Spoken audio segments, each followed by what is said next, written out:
The Hindu shortened dictation, total words 480, speed 80 word per minute. Start.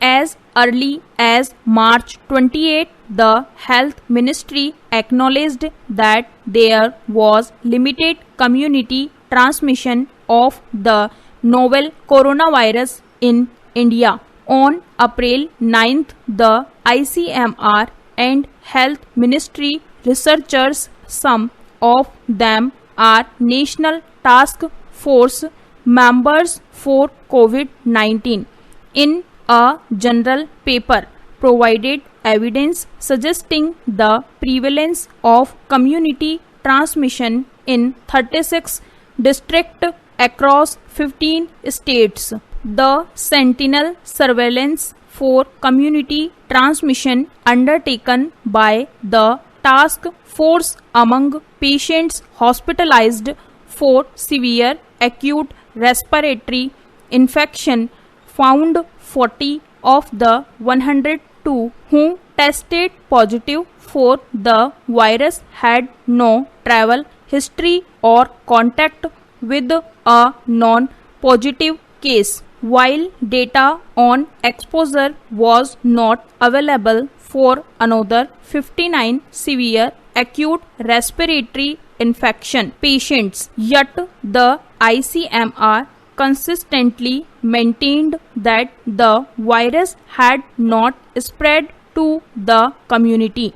On May 5th, even when the total number of nationwide cases was close to 47,000, the health minister said that India's virus spread had not gone to stage 3. While there has been no hesitation in declaring local transmission caused by people who have a travel history, the government has been extremely hesitant to admit community transmission. The reluctance is surprising given that the total cases reported so far has already crossed 63,500 and the nature of spread is through droplet transmission and contact with contaminated surfaces. In contrast is the US on February 26, when the total number of cases was just 60. It confirmed community spread following the detection in California of the first case with no travel history or contact with a non-positive case.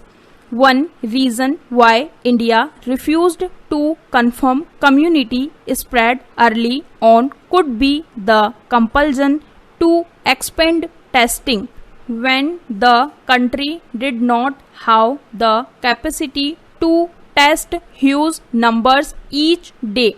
But there is no reason now to continue being in denial, as that erodes public trust in the government.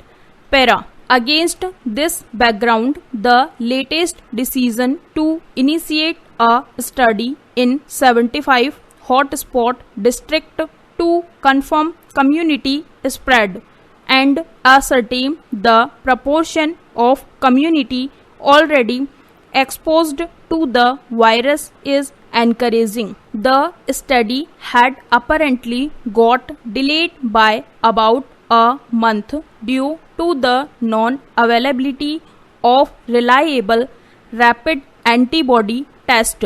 Due to the unreliability of rapid antibody test, the government will instead use the ELISA test to check for infection. Since the ELISA test detect antibodies to the virus, the survey will be able to pick previously infected people, including those who were asymptomatic for the entire duration of the infection. Since it takes 1 of 3 weeks for the antibodies to develop, the ELISA test will miss people who have been recently infected. The survey, scheduled to begin later this month in collaboration with the states concerned, will randomly test about 30,000 people in the general population.